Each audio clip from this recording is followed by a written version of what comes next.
की याद आती है कि यार मैं घर में जाऊँ, यहाँ पे बाहर क्यों रहती हूँ। लोग गंदी नीयत से देखते हैं मुझे, गंदी गंदी लैंग्वेज यूज़ करते हैं, फिर आगे से मेरे को गालियाँ निकालती हूँ माँ बहन की।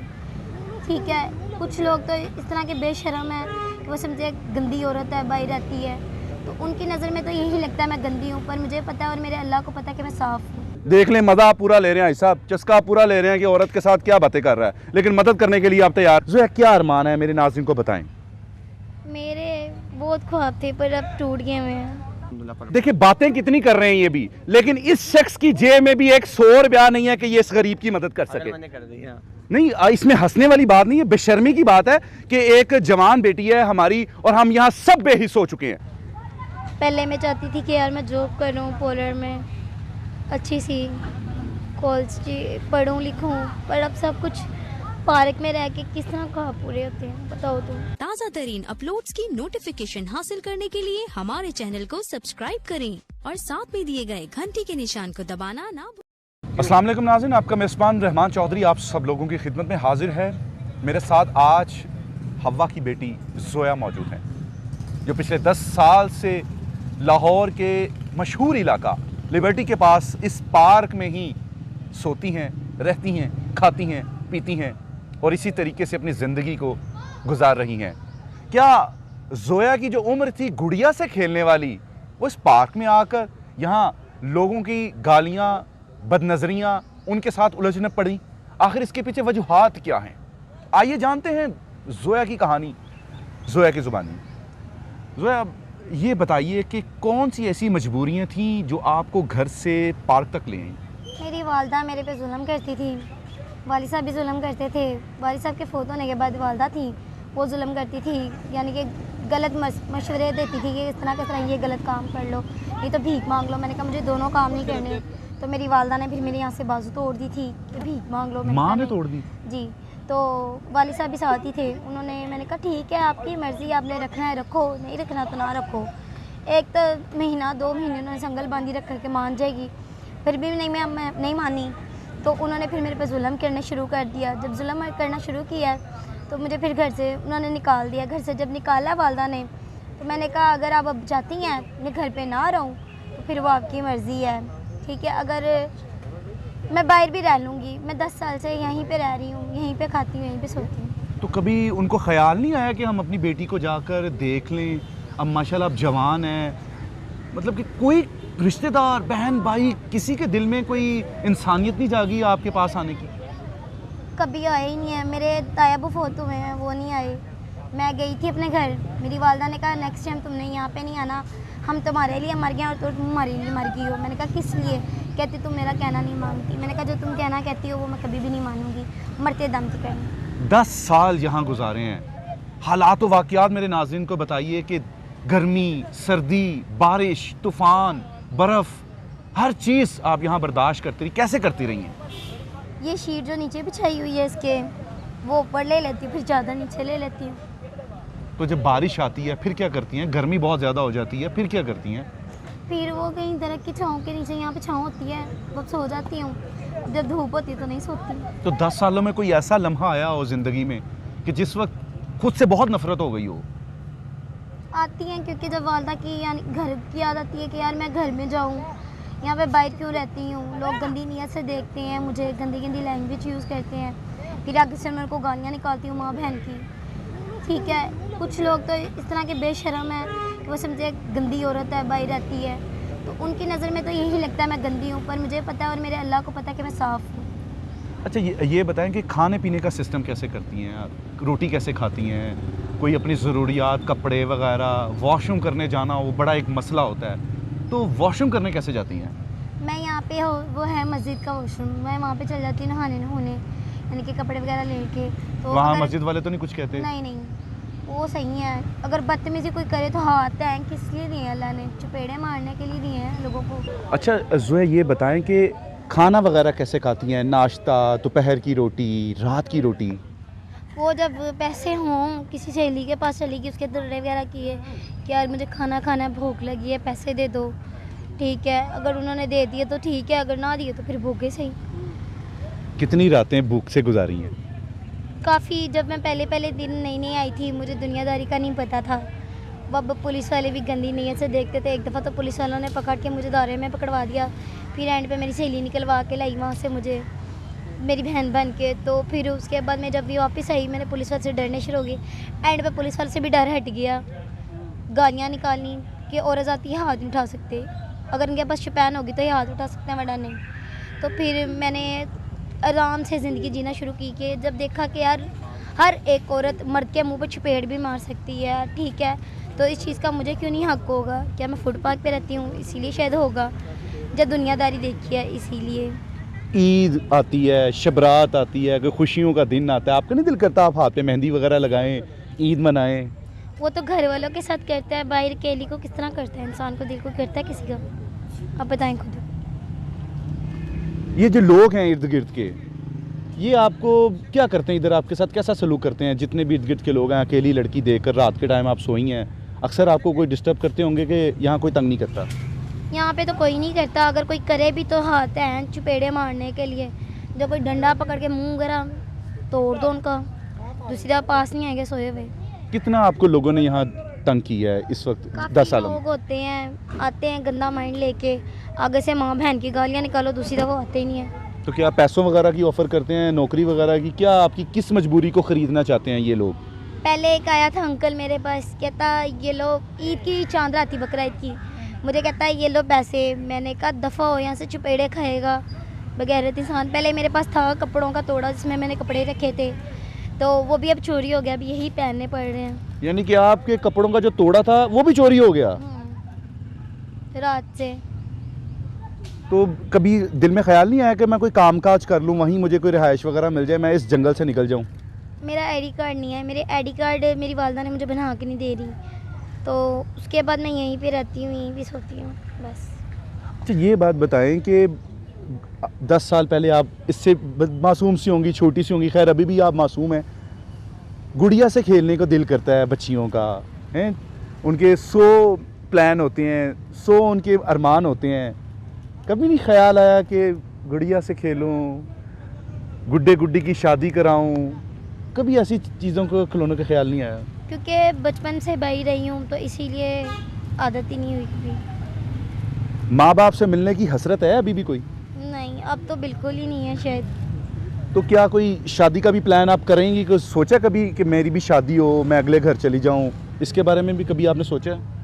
बहुत दफ़ा सोचा है, फिर मेरे दिन में आता है कि यार बाहर रहूँगी तो उस लड़के को पता लगेगा पार्क में सोती है, तो रखेगा 2 साल रखेगा, 3 साल रखेगा, अमीर घर का भी हो भला गरीब घर का हो, उसे तो शूट करना है, ठीक है, और यूज़ करेगा, बच्चे वगैरह पैदा करके धक्के मार के बाहर निकाल देगा।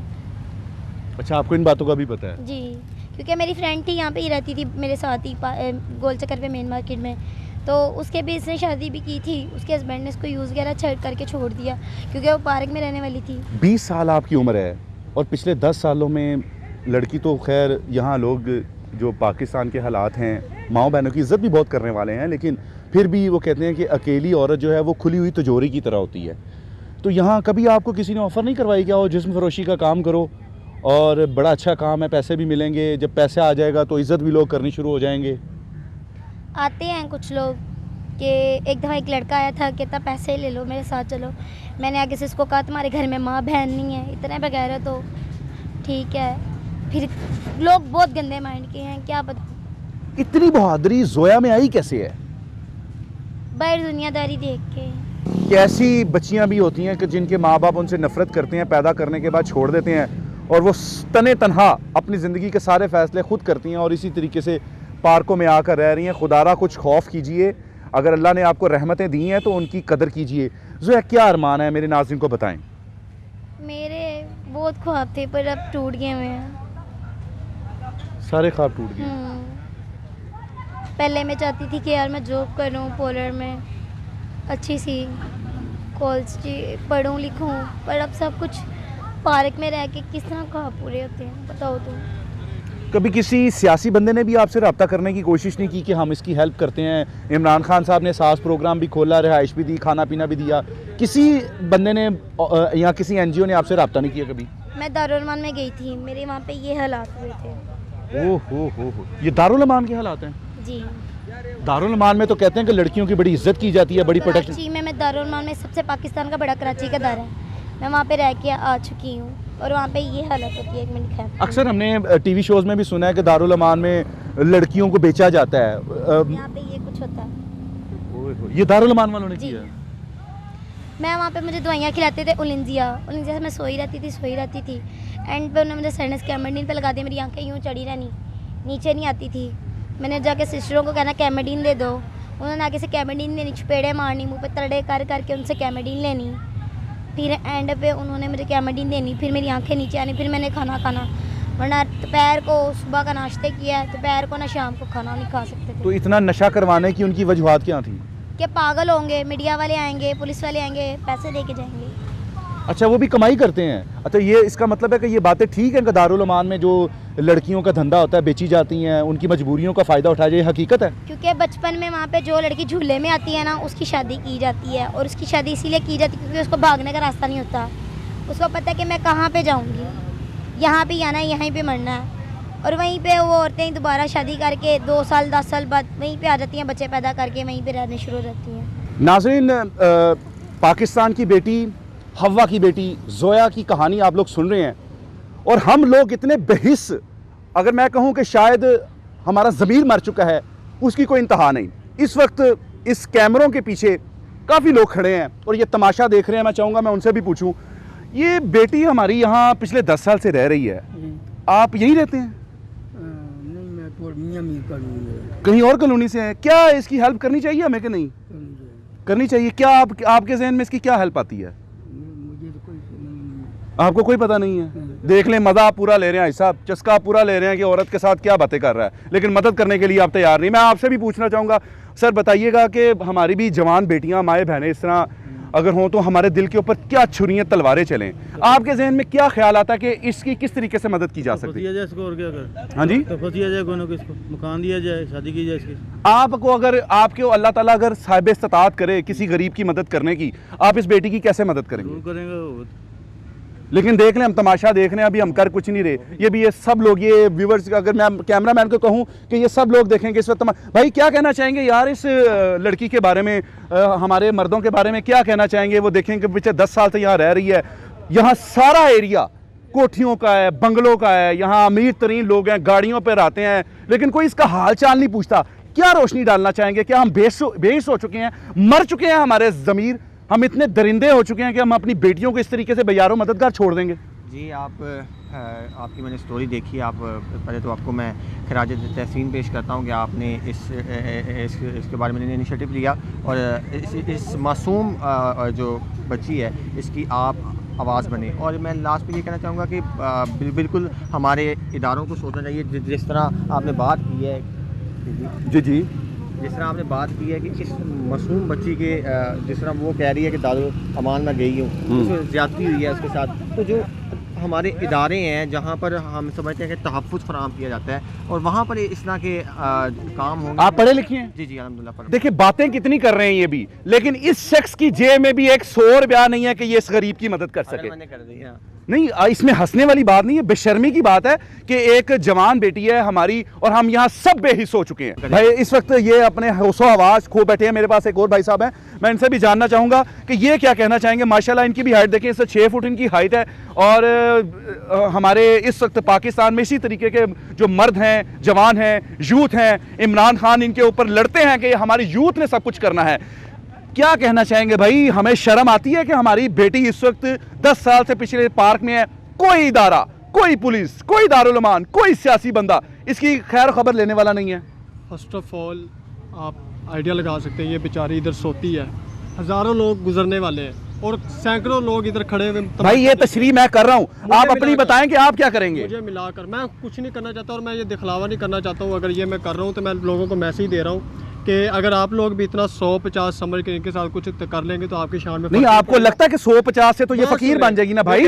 आप उसकी कोई ऐसी मदद करें, उसको कोई घर लेकर दें या उसके घर वालों से उसका कोई ताल्लुक बनाए, उसको कोई जॉब लिख देखें। उसका अभी तक शिनाख्ती कार्ड नहीं बना और वो पाकिस्तानी शहरी होने के नाते उसका कोई शिनाख्ती कार्ड नहीं हम उसको दे रहे। आप उसकी कोई बंदा ऐसा नहीं करेगा। मैं ये अर्ज़ कर रहा हूँ कि हम आपके जो फॉलोअर्स हैं, अगर वो एक एक बंदा 100 रुपये करके भी इसकी हेल्प करे ना, अगर आप कह रहे हैं कि घर वाला हर बंदा अपने घर को भाई आप फॉलोअर्स की बात कर रहे हैं, यहाँ अगर नंबर स्क्रीन पर दिया जाए तो ये लोग उसको गलत अप्रोच करना शुरू कर देते हैं। आखिर हम लोगों को क्या हो गया, मुझे तो समझ नहीं लग रही कि हमारी इंसानियत, हमारा ज़मीर कहाँ जा चुका है। लेकिन फिर भी मैं इस भाई को अप्रिशिएट करना चाहता हूँ। आपका नाम क्या है भाई? रिजवान। मैं रिजवान को अप्रिशिएट करना चाहता हूँ कि इन्होंने हमारी इस बहन, हमारी इस बेटी की हेल्प की है। ये बेचारा खुद स्टूडेंट है, लेकिन फिर भी जो कर सका है। नाज़रीन, कहानी आपके सामने है। ये हवा की बेटी इस वक्त तने तन्हा इस पार्क में, इस दरख्त के नीचे सोती है, उठती है, जागती है, और इसी तरीके से सोसाइटी के उन बेज़मीरों के साथ लड़ रही है कि जो आते जाते देखते तो ज़रूर हैं, कहका लगाकर हंसते तो ज़रूर हैं, असमत दरी करते तो ज़रूर हैं, मगर मदद नहीं करते। मैं आप सब लोगों से अपील करूंगा कि नंबर आप स्क्रीन पर देख सकते हैं, डायरेक्ट रब्ता करें। इसके अलावा खुदारा कुछ ना करिए, किसी की मजबूरी का फ़ायदा मत उठाइए। इंसान को कभी किसी की मजबूरी का फ़ायदा नहीं उठाना चाहिए। इनको जायज़ कैश करें। और वो बहनें, वो माएँ जिनको लगता है कि अपनी इस बेटी को संभालना चाहिए, इसके सर के ऊपर चादर रखनी चाहिए, वो उसका कोई जॉब का, इसके शनाख्ती कार्ड का, इसका कोई ना कोई ऐसा ज़रिया ज़रूर बना दे कि ये इस तरीके से सोसाइटी का तमाशा ना बने। इजाज़त दीजिए इस बेहिश और बेज़मीर माशरे के साथ। अल्लाह निगहबान।